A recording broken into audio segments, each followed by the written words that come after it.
कुंभ में हुए हादसे को लेकर उत्तर प्रदेश के कैबिनेट मंत्री जयवीर सिंह ने दिया बड़ा बयान। जयवीर सिंह ने कहा, तत्काल न्यायिक आयोग का गठन हुआ है। हाईकोर्ट ने रिटायर्ड पूर्व जस्टिस जिस पर जनता को न्याय का पूर्ण भरोसा रहता है और न्यायिक आयोग ने पूरी घटना का निरीक्षण करना शुरू कर दिया है। कोई भी तथ्य छुपाने को है ही नहीं जिसे छुपाया जाए। दुर्घटना हुई, अत्यधिक भीड़ के दबाव में हुई। इसकी पुनरावृत्ति कौन इसके लिए दोषी हो सकता है और किन परिस्थितियों में यह घटना हुई है, इसकी जांच रिपोर्ट न्यायिक आयोग के द्वारा दी जाएगी। इसके बाद अग्रिम कार्यवाही और व्यवस्थाएं सरकार सुनिश्चित करेगी। कुंभ में कितने लोगों की मौत हुई है, इस सवाल पर बोले जयवीर सिंह, ये सबको पता है कि उस समय का पूरा रिपोर्ट दिन भर इसीलिए इंतजार किया गया था। एक एक चीज, अलग अलग हॉस्पिटलों में लोग भर्ती थे। सारे तथ्यात्मक रूप से जानकारी करने के बाद 30 लोगों की कैजुअलिटी और 60 लोगों के करीब घायलों की संख्या तत्काल डिस्क्लोजर माननीय मुख्यमंत्री के द्वारा की गई। इसके संख्या तत्काल डिक्लेयर माननीय मुख्यमंत्री के द्वारा की गई। वहीं इसके अलावा ना तो कोई चीज छुपाई गई है। मंत्री जयवीर सिंह ने कहा, व्यवस्था थी, है और वही चलेगी। घटना के बाद भी सरकार ने किसी भी तरह से व्यवस्था को गड़बड़ नहीं होने दिया। नहाने में, श्रद्धा की डुबकी लगाने में कोई रुकावट लंबे समय तक नहीं होने दी। सरकार ने वहां तत्काल डैमेज कंट्रोल करते हुए वहां की व्यवस्था को ठीक ठाक रखा। ये उसी का परिणाम है जिसके कारण अब तक 30 करोड़ से अधिक श्रद्धालु त्रिवेणी संगम पर आस्था की डुबकी लगाने का काम कर चुके हैं। कुंभ मेले में निगरानी के लिए लगे सीसीटीवी कैमरे जांच आयोग को दे दिए गए हैं। आयोग ने जिस चीज की मांग जांच के लिए की थी, वह सभी चीज आयोग को उपलब्ध करा दी गई है। शंकराचार्य द्वारा उत्तर प्रदेश के मुख्यमंत्री योगी द्वारा इस्तीफा दिए जाने की मांग को लेकर बोले उत्तर प्रदेश सरकार के कैबिनेट मंत्री। शंकराचार्य के बोले जाने पर बोले जयवीर सिंह, ये उनका विषय है, लेकिन सरकार की कहीं भी व्यवस्था को लेकर कोई कोताही ना थी। मुख्यमंत्री जी ने खुद कमान संभाली, उसके बारे में भारत सरकार के साथ मिलकर सभी चीजों को नियंत्रित किया। भारी भीड़ के कारण जो ये घटना हुई है, इसको हम लोगों ने बहुत गंभीरता से लिया है। अतिरिक्त रूप से कई आईपीएस, कई अतिरिक्त रूप से आईएएसओं को तैनाती दी गई है ताकि इस तरह की घटना की और व्यवस्था में कोई कोताही न हो, भविष्य में घटना की पुनरावृत्ति न हो। इसके लिए अतिरिक्त रूप से भी सारे प्रिकॉशन लेने का काम सरकार कर रही है।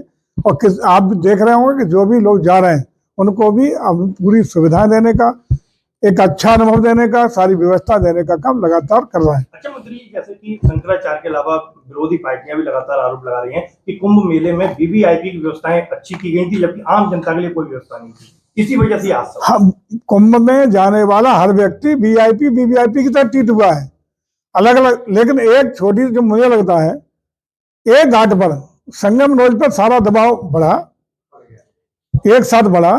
हालांकि ये सही है कि उस समय और ज्यादा अपील, विभिन्न जो घाट है, 12 किलोमीटर में लगातार अन्य अन्य घाट है, वहां भी लोगों को स्नान के लिए वही पुण्य मिलेगा जो उस पर, वहां भी वही संगम का ही पानी है। लेकिन एक ही घाट पर लगातार होता है। इसका प्रचार प्रसार, जैसा कि अब धर्माचार्यों के द्वारा भी किया जा रहा है कि किसी कुंभ में आएंगे वही अमृत पुण्य प्राप्त होगा, ये और प्रचार प्रसार उस समय लगातार हो रहा है तब से। और उसी का परिणाम है कि अब विभिन्न घाटों पर भी स्नान की जो श्रद्धालुओं की संख्या लगातार बढ़ रही है। और एक घाट पर, जो संगम नोज वाले घाट पर प्रेशर था, अब कुछ घटा है, चूंकि अलग अलग घाटों पर डिवाइडेशन हुआ है। अगर ये स्थिति उस समय भी इस तरह का भाव लोगों के मन में होता तो हो सकता है कि डिवाइडेशन से इतना प्रेशर उस नोज वाले घाट पर शायद नहीं बनता। बागेश्वर धाम के धीरेन्द्र शास्त्री जी है, उनका कहना है कि जो कुंभ मेले में जो उनकी मौतें हुई है, उनको गंगा, जो उनको मोक्ष मिल गया है, इस तरीके के बयान दे रहे हैं। किस तरीके की दिक्कत है? ये तो क्यों सनातन संस्कृति की अपनी मान्यताओं के आधार पर संतों के अपने विचार है, ये कोई सरकार के विचार थोड़ी है। ये तो संतों का अपनी मान्यता परंपरा के अनुसार, जो सनातन के अलग अलग हमारे जो संत समाज है या अन्य जो इस तरह के धर्माचार्य हैं, उनके अपने विचार हैं। इस पर हम लोग कोई टिप्पणी क्या करेंगे? सवाल है, उपचुनाव में जिस तरीके से डिंपल यादव का रोड शो निकला है, तो डिंपल यादव के सहित उनके कार्यकर्ताओं पर मुकदमा लिखा है। लगातार विरोधी पार्टियां कह रही हैं कि राजनीति हो रही है इस तरीके से, कैसे देखिए, अनुमति जितनी ली जाती है उसके कई गुना ज्यादा वाहनों की संख्या, कई ज्यादा गुना लोगों की संख्या करते हुए जो अनुमति ली गई थी उसका खुला उल्लंघन हुआ है। और उन्हीं धाराओं में, उल्लंघन की धाराओं में कार्रवाई हुई है। इसमें सरकार की कोई भूमिका नहीं होती। जहां चुनाव होते हैं, आप भी जानते हो कि भारत निर्वाचन आयोग के अंतर्गत सारी व्यवस्था होती है। ऐसा आरोप लगा रही है कि बहुत सी चीजें छुपाई जा रही है, जैसे भगदड़ हुई है तो 1500 तो अधिक लोग लापता हुए, ऐसे मीडिया रिपोर्टों में आ रहा है। देखिए, सरकार को कुछ भी छुपाना होता तत्काल उसी दिन न्यायिक आयोग का गठन हुआ। अब वो भी एक हाई कोर्ट के रिटायर्ड जस्टिस जो सरकार का कोई हिस्सा नहीं है और जिनसे न्याय की आम जनता को भरोसा रहता है। न्यायिक जांच आयोग बना जिसमें रिटायर्ड एक आईपीएस, एक रिटायर्ड आईएएस और आईपीएस को जोड़ते हुए हाई कोर्ट के जस्टिस को सौंपा गया है और तत्काल कुछ ही घंटों के अंदर न्यायिक आयोग ने अपना काम स्थलीय निरीक्षण करने के साथ शुरू कर दिया है। कोई भी तथ्य छुपाने को है ही नहीं जो छुपाया जाए। दुर्घटना हुई, अत्यधिक भीड़ के दबाव में हुई और उसकी पुनरावृत्ति ना हो और कौन उसके लिए दोषी हो सकता है, कौन उत्तरदायी और किन परिस्थितियों में घटना हुई, इसकी सारी रिपोर्ट जांच आयोग के द्वारा प्रस्तुत की जाएगी और तदनुसार अग्रिम कार्रवाई और व्यवस्थाएं सरकार सुनिश्चित करेगी। कितने लोगों की मौत हुई है और कितने लोग गुमशुदा? जो सबको पता है कि उस समय की पूरी रिपोर्ट दिन भर इसलिए इंतजार किया गया था कि एक एक चीज एक एक अलग अलग हॉस्पिटल में लोग एडमिट थे। सारी तथ्यात्मक रूप से जानकारी करने के बाद 30 लोगों की कैजुअलिटी और 60 लोगों के करीब घायलों की संख्या तत्काल डिक्लेयर माननीय मुख्यमंत्री के द्वारा की गई थी, वही है। उसके अलावा कोई न छुपाया गया है न कोई अलग से संख्या है। लगातार आरोप लगा रहा है कि जिस तरीके से सरकार ने कुंभ मेले में व्यवस्थाओं को लेकर वादे किए थे वो कहीं ना कहीं व्यवस्था के वादे फेल नजर। व्यवस्था आज थी, हैं और वही चलेंगी।